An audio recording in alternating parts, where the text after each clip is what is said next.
6,500 feet up in the French Alps lurks the Courchevel Altiport, with a runway that literally goes up the side of a mountain where the piste should be. Its seasoned air traffic controller is Yves Chapuis.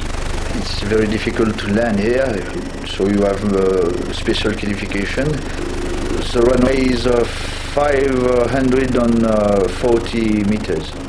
You have a flat, and after you have a slope. It's like a jump ski.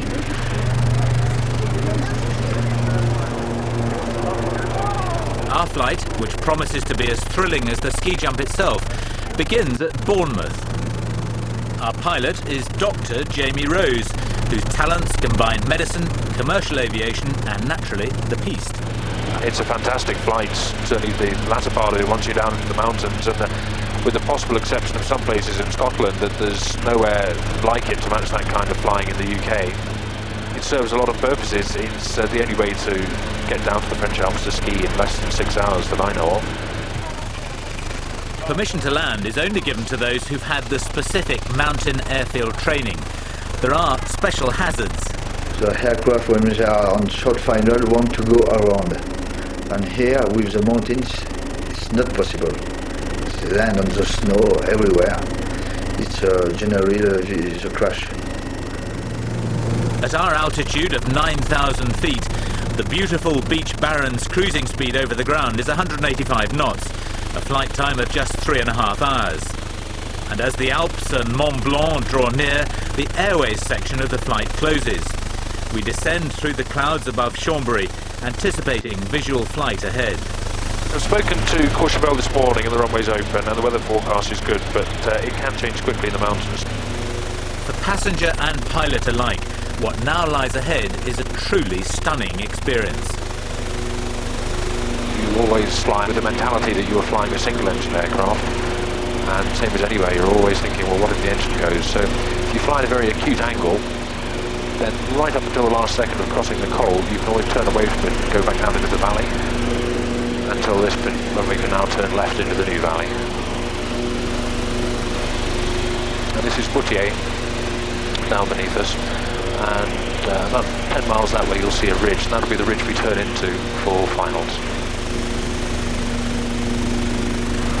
Courchevel, bonjour, Golf Whiskey, India Zulu. Roger, PNH 1019 on report overhead. 1019, we'll report overhead.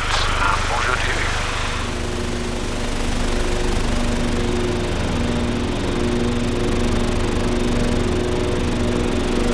That's the runway down under the left wing there.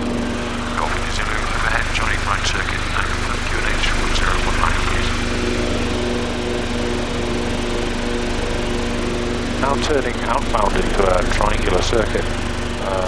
I suppose you could call it the downwind leg. For the first stage of flat down, it's going to be a right turn next, yes.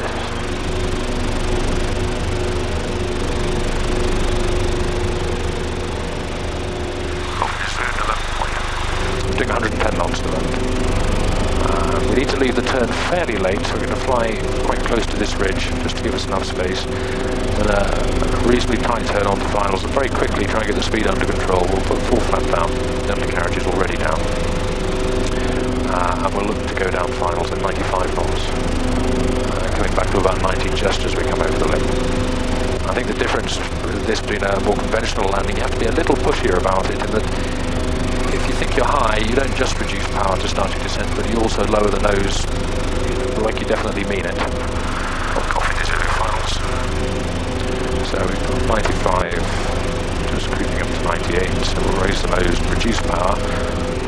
Mixtures are fully rich. Nose back slightly for the altitude, propellers are now fully fine. We'll just keep adjusting the power of the nose attitude to keep us right on the glide slope as close as we can get it. So we've got 95 knots, which is nice. So it looks a little alarming because it looks like we're heading straight for that bank of snow, which I suppose we are really. We keep doing that until the last minute. Down to the ground. And down. And there we are.